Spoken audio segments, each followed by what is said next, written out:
साहब ही उनको इशारा कर। मैडम अज का की एजेंडा है सारे अब भी लाइव कर दीजिए मैडम अज का ਜਿਹੜਾ ਮੁੱਦਾ ਕੀ ਮੁੱਦਾ ਹੈ जी। मैं एक बार पहला प्रेस ਨੂੰ ਬਰੀਫ ਕਰ ਦਿੰਦੀ ਹਾਂ, ਉਸ ਤੋਂ ਬਾਅਦ ਤੁਸੀਂ ਮੈਨੂੰ ਜੋ ਵੀ ਤੁਸੀਂ ਪੁੱਛਣਾ ਹੋਏਗਾ। ਅੱਜ ਦਾ ਜੀ ਸਭ ਤੋਂ ਪਹਿਲਾਂ ਤਾਂ ਸਾਰੇ ਮੇਰੇ ਪ੍ਰੈਸ ਦੇ ਸਾਥੀਆਂ ਨੂੰ, ਮੇਰੇ ਵੱਡੇ ਭਰਾਵਾਂ ਨੂੰ ਸਤਿ ਸ਼੍ਰੀ ਅਕਾਲ। ਵਾਹਿਗੁਰੂ ਜੀ ਕਾ ਖਾਲਸਾ, ਵਾਹਿਗੁਰੂ ਜੀ ਕੀ ਫਤਿਹ। ਮੇਰੇ ਨਾਲ ਸਾਡੇ ਮੰਡਲ ਦੇ ਪ੍ਰਧਾਨ ਸੁਨਾਮ ਦੇ ਰਜੀਵ ਮੱਖਣ ਜੀ ਵੀ ਨੇ। ਇਸ ਪ੍ਰੈਸ ਕਾਨਫਰੰਸ ਰਾਹੀਂ मैं सुनाम दे साडे सारे वसनीकां नूं विशेष तौर ते नवे बाजार दे जिहड़े साडे भैन भरा ने जिन्हां दी उत्थे दुकानां ने और जिन्हां दी दुकानां एक लंबे समय तो आपां सारे वाकफ आ उस मुद्दे नाल, एक लंबे समय तो एक कशमकश दे विचों गुजर रहे हैं। वो क्यों? क्योंकि उत्थे कुछ साडे दुकानदार ऐसे ने जिन्हां दे कोल अपने दुकानां दे कुछ हिस्से दी रजिस्ट्री नहीं सी। कईयां ने 1990 तो पहला करवा ली सी, पर कई साडे वीर ਉਹਦੇ ਵਿੱਚ नहीं करवा सके ਸੀਗੇ और ਉਹਨਾਂ ਨੂੰ ਉਸ ਦਿਨ ਤੋਂ मैं कहूँगी कि ਉਹਨਾਂ ਦੇ ਸਿਰ ਤੇ ਇੱਕ ਤਲਵਾਰ ਜਿਹੜੀ ਹੈਗੀ ਹੈ ਉਹ ਲਟਕਦੀ ਆ ਰਹੀ ਹੈ। ਅਸੀਂ ਪਿਛਲੇ 5 ਸਾਲਾਂ 'ਚ ਇੱਕ ਇਸ ਚੀਜ਼ ਨੂੰ ਸੁਲਝਾਉਣ ਵਾਸਤੇ ਔਰ ਇਸ ਚੀਜ਼ ਦਾ ਇੱਕ ਹੱਲ, ਠੋਸ ਹੱਲ ਕੱਢਣ ਵਾਸਤੇ ਅਸੀਂ ਕੰਮ ਕੀਤਾ ਸੀ, ਮਿਹਨਤ ਕੀਤੀ ਸੀ, ਜਿਸ ਦਾ ਇੱਕ ਨਤੀਜਾ ਹੋਇਆ ਔਰ ਜਿਸ ਕਰਕੇ ਅੱਜ ਮੈਂ ਪ੍ਰੈਸ ਕਾਨਫਰੰਸ बुलाई है। मैं तुहानूं दसना चाहुंदी हां कुछ लोग शहर विच एक अफवाह कह लो, एक डर कह लो, फैलाउण दी कोशिश कर रहे हैं कि जी इन्हां दुकानां दी नीलामी होगी, बोली होगी, बाहरले बंदे आके इन्हां नूं खरीदणगे, दुकानदारां नूं कढिया जाऊगा।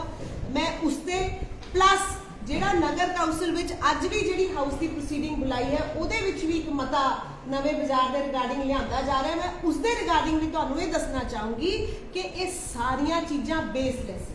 ये बेसलैस है क्योंकि उस उन्हां दुकानां दी DC रेट ते रजिस्ट्री होण वास्ते मता 7/1/2022 नूं बड़ा क्लीयर तुहाडे प्रेस के साथियों नूं मैं दिखाना चाहूँगी। प्रिंट आउट्स तुसीं मेरे तो लिजा सकते हो। 7/1/2022 मता है हाउस विच आ चुका सी, तुसी इस पासे पढ़ सकते हो। सर्वसम्मति नाल प्रवान होया सी। ਇਹਦੇ ਵਿੱਚ मैं ਤੁਹਾਨੂੰ एक बड़ा जरूरी गल दसना चाहनी है कि ਜਿਹੜਾ एक पंजाब दा एक्ट है, that is Punjab management and transfer of municipal property act of 2020 ਜਿਹੜਾ ਸਾਡਾ एक्ट है ਉਹ ਇਹ ਕਹਿੰਦਾ ਹੈ, ਉਹਦਾ ਇੱਕ ਬਾਇਲॉ ਇਹ ਕਹਿੰਦਾ ਹੈ कि ਜਿਹੜਾ ਵੀ ਅਸੀਂ म्यूनिसिपल प्रॉपर्टी ਨੂੰ ਵੇਚਣ ਦਾ, ਉਸਦੀ ਬੋਲੀ ਦਾ ਜਾਂ ਉਸਦੀ ਖਰੀਦ ਦਾ कोई भी जो हाउस विच मता लिया तो मता घट्टो घट 2/3 मेजोरिटी नाल प्रवान होना चाहिए। पिछली बार तुहानूं पता है 9 दिन की भी मीटिंग इसे करके रद्द की गई, उत्थे मेजोरिटी नहीं सी।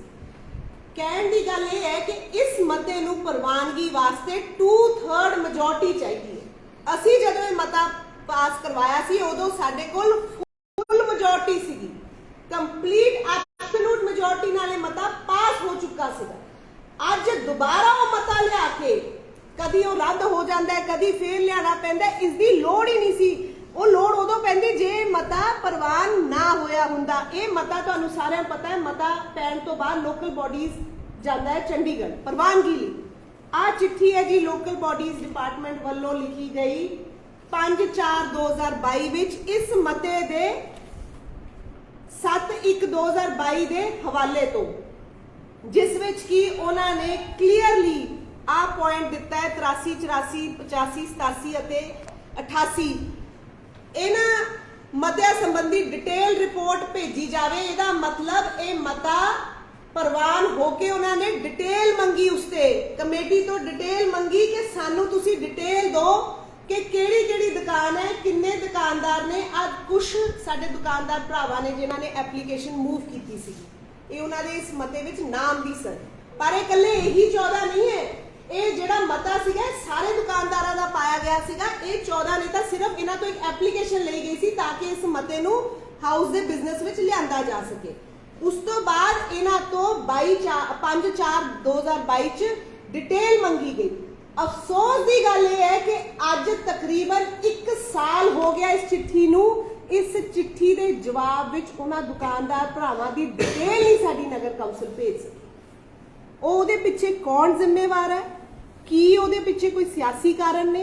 की ਉਹਦੇ ਵਿੱਚ कोई सिर्फ एक क्रेडिट वॉर ਦੇ ਚੱਕਰ 'ਚ के पुराना मता सी नवा पास किया जाए कि इस दे पिछे कारण सी मैं नहीं कह सकती, पर ਮੇਰੇ ਕੋਲ ਇਹ ਪ੍ਰੂਫ ਨੇ ਔਰ ਇਹ ਮਤਾ ਦੁਬਾਰਾ ਕਮੇਟੀ 'ਚ ਲਿਆਉਣ ਦੀ ਲੋੜ ਹੀ ਨਾ ਪੈਂਦੀ। ਮੇਰੀ ਤਾਂ ਹੱਥ ਜੋੜ ਕੇ ਅੱਜ ਵੀ ਮੇਰੇ ਐਮਸੀ ਸਾਹਿਬਾਨਾਂ ਨੂੰ ਇਹ ਬੇਨਤੀ ਹੈ ਕਿ ਪਹਿਲੀ ਗੱਲ ਤਾਂ ਤੁਹਾਨੂੰ ਇਹ ਦੂਜੀ ਵਾਰ ਮਤਾ ਪਾਉਣ ਦੀ ਲੋੜ ਨਹੀਂ। ਤੁਸੀਂ ਪਹਿਲਾਂ ਇਹ ਪਾ ਚੁੱਕੇ ਹੋ, ਪ੍ਰਵਾਨ ਹੋ ਚੁੱਕਾ ਹੈ, ਡਿਟੇਲ ਮੰਗੀ ਗਈ ਹੈ। ਪਹਿਲਾਂ ਤਾਂ ਡਿਟੇਲ ਭੇਜੀ ਜਾਵੇ, ਨਗਰ ਕੌਂਸਲ ਨੂੰ ਡਿਟੇਲ ਭੇਜੀ ਜਾਏ ਕਿ ਕਿਹੜੀ ਕਿਹੜੀ ਦੁਕਾਨ ਕਿਹਦੇ ਕਿਹਦੇ ਕਬਜ਼ੇ 'ਚ, ਕਿੰਨਾ ਕਿੰਨਾ ਹਿੱਸਾ, ਕਿੰਨੀ ਕਿੰਨੀ ਜਗ੍ਹਾ, ਕਿੰਨਾ, ਉਹ ਪੂਰੀਆਂ ਮੈਜ਼ਰਮੈਂਟਸ ਉੱਥੇ ਭੇਜੀਆਂ ਜਾਣ ਤਾਂ ਕਿ ਅਗਲੀ ਕਾਰਵਾਈ ਹੋ ਸਕੇ। ਮੇਰੀ ਇੱਥੋਂ ਦੇ ਲੋਕਲ ਮਿਨਿਸਟਰ ਨੂੰ ਬੇਨਤੀ ਹੈ ਕਿ ਤੁਸੀਂ ਅੱਜ ਉਹਨੇ ਪਾਵਰਫੁਲ ਹੈਗੇ ਹੋ ਕਿ ਤੁਸੀਂ ਆਪਣੇ ਅਸਰ ਰਸੂਖ ਨਾਲ ਇਸ ਚੀਜ਼ ਨੂੰ ਫਰਦਰ ਫੈਸਿਲਿਟੇਟ ਕਰ ਸਕਦੇ ਹੋ। ਉਸ ਚੀਜ਼ ਨੂੰ ਵਾਪਸ ਬੈਕ ਟੂ ਪੁਆਇੰਟ 0 ਲਿਜਾਣ ਦੀ ਬਜਾਏ ਉਹਨੂੰ ਜਿੱਥੇ ਅਸੀਂ ਛੱਡਿਆ ਸੀ ਉਸ ਤੋਂ ਅੱਗੇ ਲਿਜਾਣ ਦੀ ਕੋਸ਼ਿਸ਼ ਕੀਤੀ ਜਾਵੇ। ਸੋ ਅੱਜ ਦੀ ਇਸ ਪ੍ਰੈਸ ਕਾਨਫਰੰਸ ਦੇ ਪਿੱਛੇ ਇਸ ਨੂੰ ਰੱਖਣ ਦਾ ਮੇਰਾ ਇਹੀ ਮਕਸਦ ਹੈ। ਅੱਜ 11 ਵਜੇ ਵੀ ਹਾਊਸ ਦੀ ਮੀਟਿੰਗ ਰੱਖੀ ਗਈ ਹੈ। ਮੇਰੀ ਬੇਨਤੀ ਹੈ ਉਹਦੇ ਵਿੱਚੋਂ ਇਹ ਮਤਾ ਡ੍ਰੌਪ ਕਰ ਦਿੱਤਾ ਜਾਵੇ।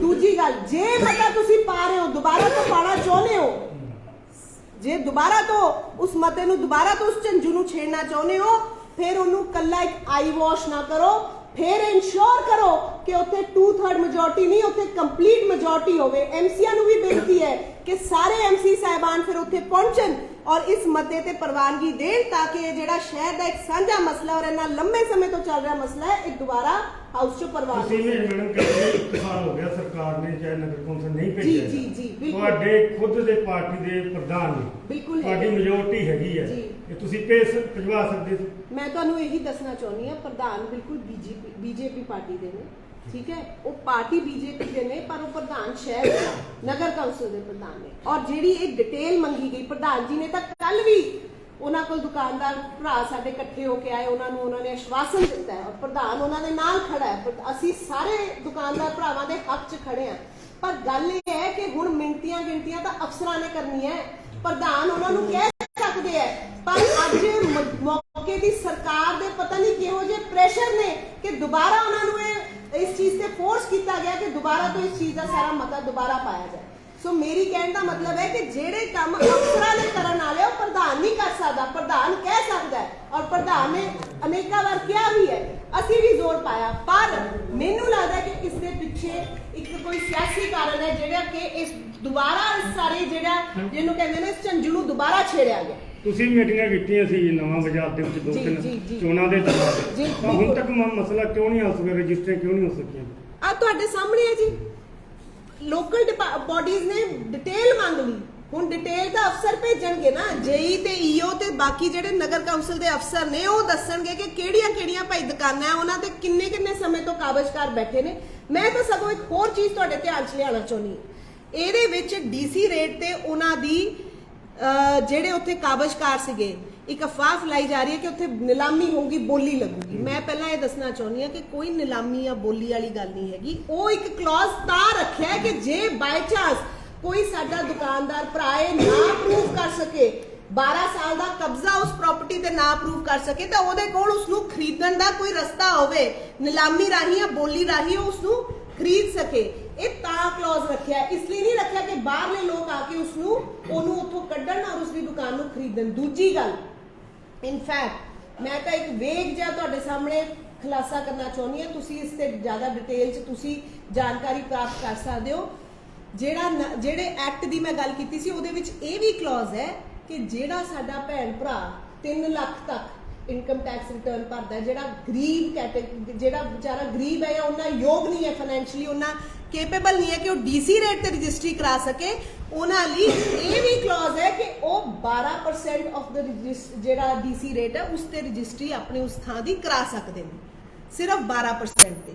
ਜਿਹੜੇ 8 ਤੋਂ 15 ਲੱਖ ਦੀ ਜਿਹੜੀ ਰਿਟਰਨ ਭਰਦੇ ਨੇ ਉਹ 25% ਤੇ ਰਜਿਸਟਰੀ ਕਰਾ ਸਕਦੇ ਨੇ, ਔਰ ਜਿਹੜੇ 15 ਲੱਖ ਤੋਂ ਉੱਪਰ ਦੀ ਰਿਟਰਨ ਭਰਦੇ ਨੇ ਉਹ ਫੁੱਲ ਡੀਸੀ ਰੇਟ ਤੇ ਕਰਾ ਸਕਦੇ ਨੇ। 8 ਤੋਂ 15% ਇਨਕਮ ਟੈਕਸ ਰਿਟਰਨ ਭਰਨ ਵਾਲੇ 50% ਤੇ ਰਜਿਸਟਰੀ ਕਰਵਾ ਸਕਦੇ। ਸੋ ਮੈਂ ਤਾਂ ਚਾਹੁੰਦੀ ਹਾਂ ਕਿ ਇਹ ਕਲੌਜ਼ਸ ਦੇ ਆਧਾਰ ਤੇ ਰਜਿਸਟਰੀਆਂ ਹੋਣ। ਇਹ ਸਰਕਾਰ ਨੇ ਜਿਹੜੇ ਹੈਗੇ ਸਾਡੇ ਦੁਕਾਨਦਾਰ ਭਰਾਵਾਂ ਦੇ ਹੱਕ ਵਿੱਚ ਇਹ ਕੁਝ ਕਾਨੂੰਨ ਸਾਡੇ ਲਾਜ਼ ਵਿੱਚ ਬਣੇ ਹੋਏ ਆ, ਇਹਨਾਂ ਨੂੰ ਲਾਗੂ ਕਰਕੇ ਸਗੋਂ ਉਹਨਾਂ ਦੀ ਰਜਿਸਟਰੀ ਜਿਹੜੀ ਹੈ ਫੈਸਿਲਿਟੇਟ ਕਰਾਉਣੀ ਚਾਹੀਦੀ ਹੈ। ਸਰਕਾਰ ਨੇ ਹੁਣ ਇਹ ਗੱਲ ਕਹੀ ਹੈ ਕਿ ਜੇਕਰ ਬੋਲੀ ਰਾਹੀਂ ਤੁਸੀਂ ਇਹ ਕਰਵਾਉਂਦੇ ਹੋ ਇਸ ਤਰ੍ਹਾਂ ਤਾਂ ਤੁਹਾਨੂੰ ਰੈਵਨਿਊ ਜ਼ਿਆਦਾ ਮਿਲੇਗਾ। ਨਹੀਂ, ਦੇਖੋ ਰੈਵਨਿਊ ਉਹ ਤੁਹਾਡੀ ਗੱਲ ਠੀਕ ਹੈ, ਪਰ ਨਾਲ ਇਹ ਵੀ ਕਲੌਜ਼ ਹੈ ਕਿ ਜਿਹੜਾ ਬੰਦਾ 12 ਸਾਲ ਤੋਂ ਜ਼ਿਆਦਾ ਕਿਸੇ ਥਾਂ ਦਾ ਕਾਬਜ਼ਕਾਰ ਹੈ, ਉਹ ਜਗ੍ਹਾ ਉਸਨੂੰ ਹੀ ਡੀਸੀ ਰੇਟ ਤੇ ਉਸਦੀ ਰਜਿਸਟਰੀ ਕਰਾ ਸਕਦਾ ਹੈ। ਉੱਥੇ ਫਿਰ ਰੈਵਨਿਊ ਨਹੀਂ ਦੇਖਿਆ ਜਾਂਦਾ, ਉੱਥੇ ਕਿਤੇ ਨਾ ਕਿਤੇ ਸਾਡੇ ਸ਼ਹਿਰ ਦੇ ਸੈਂਟੀਮੈਂਟਸ ਔਰ ਇਹ ਸਾਰਾ ਕੁਝ ਪਹਿਲ ਵਿੱਚ ਇਹ ਹੋਇਆ ਸੀ, ਇਹ ਉਸਦੇ ਪ੍ਰੈਸੀਡੈਂਟ ਦੇ ਸੁਨਾਮ ਵਿੱਚ ਇਹ ਸਾਰਾ ਕੁਝ ਫਰਦਰ ਅਸੀਂ ਵੀ ਪਰਸਿਊ ਕੀਤਾ ਸੀਗਾ। ਇਹ ਇੰਨੀ ਭੱਜ-ਨੱਠ ਇਸੇ ਲਈ ਕੀਤੀ ਸੀ ਕਿ ਸਾਡੇ ਦੁਕਾਨਦਾਰ ਭਰਾਵਾਂ ਦੇ ਤੋਂ ਉਹਨਾਂ ਦੀਆਂ ਦੁਕਾਨਾਂ ਕੋਈ ਨਾ ਖੋਵੇ। ਹੁਣ ਦੁਕਾਨਦਾਰਾਂ ਦੇ ਮਨਾਂ 'ਚ ਡਰ ਕਿਉਂ ਬੈਠਾ ਹੈ? ਇਹ ਡਰ ਇਸ ਲਈ ਬੈਠਿਆ ਕਿ ਇਸ ਚੀਜ਼ ਨੂੰ ਦੁਬਾਰਾ ਛੇੜਨ ਦੀ ਲੋੜ ਹੀ ਨਹੀਂ ਸੀ। ਜਿਹੜਾ ਮਤਾ ਤੁਹਾਡਾ ਚਲਾ ਗਿਆ ਪੈ ਕੇ, ਫੁੱਲ ਮੈਜੋਰਟੀ ਨਾਲ ਚਲਾ ਗਿਆ, ਅਗਲਿਆਂ ਨੇ ਡਿਟੇਲ ਮੰਗ ਲਈ, ਤੁਸੀਂ ਡਿਟੇਲ ਭੇਜੋ ਤੇ ਕੰਮ ਅੱਗੇ ਵਧਾਓ। ਜਦੋਂ ਤੁਸੀਂ ਬਾਰ-ਬਾਰ ਮਤੇ ਲਿਆਓਗੇ, ਬਾਰ-ਬਾਰ ਹਾਊਸ ਵਿੱਚ ਉਸ ਜਿਹੜੀ ਉਹ ਕਹਿੰਦੇ ਆ ਨਾ ਇੱਕ ਦੁੱਖ ਦੀ ਰਗ ਨੂੰ ਛੇੜੋਗੇ, ਤਾਂ ਫਿਰ ਤਾਂ ਉਹ ਚੀਜ਼ ਨੂੰ ਇਹਦਾ ਲਟਕਾਉਣ ਵਾਲਾ ਕੰਮ ਹੋਵੇ। ਇਹ ਤਾਂ ਇਹਦੇ ਵਿੱਚ ਕਿਤੇ ਨਾ ਕਿਤੇ ਅਫਸਰਾਂ ਦਾ ਵੀ ਕੋਈ ਕਮੀ ਹੈਗੀ ਹੈ? ਬਿਲਕੁਲ ਹੈਗੀ ਹੈ ਜੀ, ਤੁਹਾਡੇ ਸਾਹਮਣੇ ਹੈ ਕਿ ਜਦੋਂ ਚਿੱਠੀ ਅਪ੍ਰੈਲ ਦੀ ਆਈ ਹੋਈ ਹੈ ਪਿਛਲੇ ਸਾਲ ਦੀ, ਤੇ ਅੱਜ ਤੱਕ ਤਾਂ ਡਿਟੇਲਾਂ ਜਾ ਕੇ ਤੇ ਉੱਥੇ ਕਾਰਵਾਈ ਸ਼ੁਰੂ ਹੋਣੀ ਚਾਹੀਦੀ ਸੀਗੀ, ਰਜਿਸਟਰੀਆਂ ਹੁੰਦੀਆਂ ਹੁਣ ਤੱਕ। ਇੱਕ ਕਾਰਨ ਕੀ ਸਮਝਦੇ ਤੁਸੀਂ? ਕਾਰਨ ਇਹ ਹੈ ਕਿ ਸ਼ਾਇਦ ਇਹ ਮਤਾ ਸਾਡੇ ਸਮੇਂ ਆਇਆ ਸੀਗਾ ਔਰ ਉਸ ਚੀਜ਼ 'ਚ ਕਿਸੇ ਨੂੰ ਕ੍ਰੈਡਿਟ ਦੀ ਇਹ ਮਹਿਸੂਸ ਹੋ ਰਿਹਾ ਹੋਗਾ ਕਿ ਕ੍ਰੈਡਿਟ ਕਿਤੇ ਉਹਨਾਂ ਨੂੰ ਨਾ ਚਲਾ ਜਾਏ। ਦੇਖੋ, ਕੰਮ ਜੇ ਤੁਸੀਂ ਚੰਗਾ ਕਰੋਗੇ ਤਾਂ ਕ੍ਰੈਡਿਟ ਤੁਹਾਨੂੰ ਉਸਦਾ ਮਿਲ ਜੂਗਾ। ਹੁਣ ਅਸੀਂ ਜੇ ਪਿਛਲੇ 5 ਸਾਲ ਇਸ ਪਿੱਛੇ ਭੱਜੇ ਔਰ ਅਸੀਂ ਇਸ ਚੀਜ਼ ਨੂੰ ਇਸ ਮਕਾਮ ਤੱਕ ਲਿਆਂਦਾ, ਤੇ ਅੱਜ ਸਾਡੇ ਨਵੇਂ ਬਾਜ਼ਾਰ ਦੇ ਭੈਣ ਭਰਾ ਇਸ ਚੀਜ਼ ਨੂੰ ਯਾਦ ਕਰਦੇ, ਇਸ ਚੀਜ਼ ਦਾ ਰਿਗਾਰਡ ਕਰਦੇ ਆ ਕਿ ਇਹਨਾਂ ਬੱਚਿਆਂ ਨੇ ਇਹਦੇ ਪਿੱਛੇ ਮਿਹਨਤ ਕੀਤੀ। ਤੇ ਜੇ ਕੋਈ ਹੋਰ ਉੱਥੇ ਬਹੁਤ ਚੰਗੇ ਕੰਮ ਹੋਰ ਹੋਣ ਵਾਲੇ ਨੇ, ਬਹੁਤ ਚੀਜ਼ਾਂ ਹਲੇ ਵੀ ਲੈਕਿੰਗ ਨੇ, ਜੇ ਤੁਸੀਂ ਉਹਨਾਂ ਨੂੰ ਚੱਕੋਗੇ ਤਾਂ ਲੋਕੀ ਉਸਦਾ ਰਿਗਾਰਡ ਕਰਨਗੇ। ਪਰ ਇਹ ਨਹੀਂ ਨਾ ਕਿ ਜਿਹੜੀਆਂ ਚੀਜ਼ਾਂ ਹੋਈਆਂ ਉਹਨਾਂ ਨੂੰ ਦੁਬਾਰਾ ਤੁਸੀਂ ਉਲਝਾ ਦਿਓ। ਮੰਤਰੀ ਮਨਰੋੜਾ ਉਹ ਬਦਲ ਮੰਤਰੀ ਜਿਹੜੇ ਮੰਤਰਾਲੇ ਨੇ ਬਦਲ ਦਿੱਤੇ ਗਏ, ਤੇ ਤੁਸੀਂ ਕੀ ਸਮਝਦੇ ਵੀ ਇਹ ਜਲਦੀ ਜਿਹੜੇ ਬਦਲਣਾ ਕੀ ਸੰਕੇਤ ਹੈ? ਇਹ ਤਾਂ ਜੀ ਦੇਖੋ, ਇਹ ਤਾਂ ਉਹਨਾਂ ਦੀ ਪਾਰਟੀ ਦਾ ਇੰਟਰਨਲ ਮੈਟਰ ਹੈ ਔਰ ਮੈਨੂੰ ਨਹੀਂ ਲੱਗਦਾ ਕਿ ਇਸ ਤੇ ਮੈਂ ਜਵਾਬ ਦੇ ਸਕਦੀ ਹਾਂ। ਹੋ ਸਕਦਾ ਭਗਵੰਤ ਮਾਨ ਜੀ ਇਸ ਤੇ ਬੈਟਰ ਜਵਾਬ ਦੇ ਸਕਣ ਕਿ ਇਹੋ ਜਿਹਾ ਕੀ ਗੱਲ ਹੋ ਗਈ ਕਿ ਮੰਤਰਾਲੇ ਇੰਨੀ ਜਲਦੀ ਵਾਪਸ ਲੈ ਲਿੱਤੇ ਗਏ। ਪਰ ਗੱਲ ਇਹ ਹੈ ਕਿ ਕੋਈ ਵੀ ਚੀਜ਼ ਦੀ ਰਾਜਨੀਤੀ ਹੈ, ਰਾਜਨੀਤੀ ਦਾ ਭੈਣ ਭਰਾ ਦਾ ਰਿਸ਼ਤਾ ਨਹੀਂ ਰਹਿੰਦਾ, ਰਾਜਨੀਤੀ ਦਾ ਭੈਣ ਭਰਾ ਦੇ ਵਿੱਚ ਪਾੜ ਪਾ ਦਿੰਦੀ ਹੈ। ਤਾਂ ਮੰਤਰਾਲੇ ਤਾਂ ਬਹੁਤ ਛੋਟੀ ਚੀਜ਼ ਹੈ ਤੇ ਇਹਦੇ ਵਿੱਚ ਕੁਝ ਵੀ ਪਰਮਾਨੈਂਟ ਨਹੀਂ ਹੁੰਦਾ, ਨਾ ਕੁਝ ਚੰਗਾ ਪਰਮਾਨੈਂਟ ਹੁੰਦਾ, ਨਾ ਕੁਝ ਮਾੜਾ। ਸੋ ਇਹ ਰਾਜਨੀਤੀ ਐਂ ਹੀ ਚੱਲਦੀ ਹੈ। ਬਾਕੀ ਇਹ ਤਾਂ ਜਵਾਬ ਮੈਨੂੰ ਲੱਗਦਾ ਉਹਨਾਂ ਦੇ ਪਾਰਟੀ ਵਾਲੇ ਬਿਹਤਰ ਦੇ ਸਕਣ। ਬੜਾ ਸਟਿਲ ਫੋਟੋ ਲੈ ਲਈ ਜੀ।